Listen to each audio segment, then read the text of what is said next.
কপোতাক্ষ নদ। সতত হে নদ তুমি পর মোর মনে, সতত তোমার কথা ভাবিয়ে বিরলে।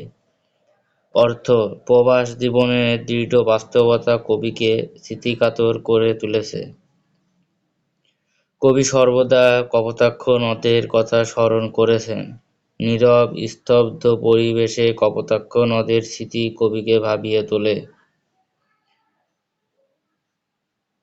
সতত যেমনি লোক নিশার স্বপনে শোনে মায়া মন্ত্রধ্বনি, তব কলকলে জুড়াই এ কান আমি ভ্রান্তির চলনে।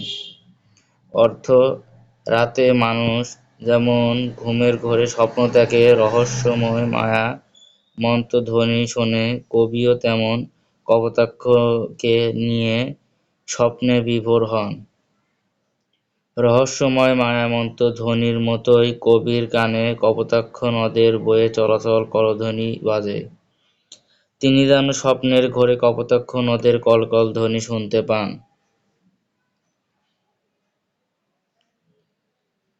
বহু দেশে দেখিয়াছি বহু নদ দলে, কিন্তু এ স্নেহের তৃষ্ণা মিটে কার জলে।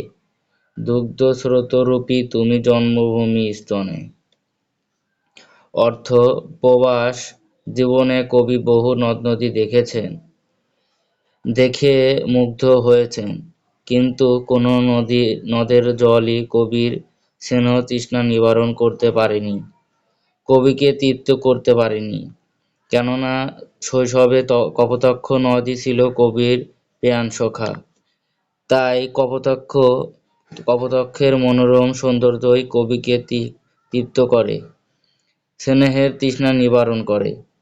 মায়ের বুকের দুধ যেমন প্রত্যেক সন্তানের কাছে অমৃতস্বরূপ, কপোতাক্ষ নদও তেমনি পৃথিবীর মাতার অমৃত দুধের ফোয়ারা, তা সন্তানের স্নেহ তৃষ্ণা নিবারণ করে।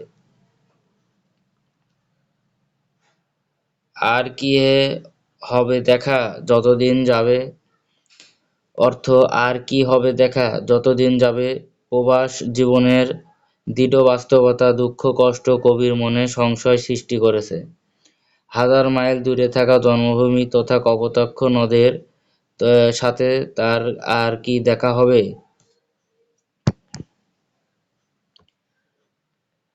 প্রজারূপে রাজরূপ সাগরেরে দিতে, বাড়িরূপ করো তুমি এ মিনতি গবে।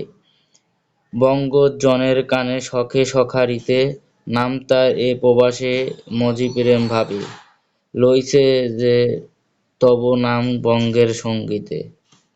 অর্থ: প্রজা যেমন রাজাকে কর দেয়, কপোতাক্ষ নদও তেমন সাগরকে করস্বরূপ জল দেয়। বাংলার মানুষের কানে সেই জলের স্রোতধারা কলকল ধ্বনিতে সাগরের বুকে ছুটে চলছে। কপোতাক্ষ নদের কাছে কবির মিনতি যে সে যেন কবিকে বন্ধু ভেবে স্নেহডোরে বেঁধে রাখে, প্রেমভাবে তাকে স্মরণ করে। কেননা কবি প্রবাসে বসে বাংলা গানে কবিতায় তার শৈশব কৈশোরের স্মৃতি বিজড়িত কপোতাক্ষ নদের কথা লিখেছেন। তার প্রিয় নদের নাম বঙ্গের সঙ্গীতে রূপান্তরিত।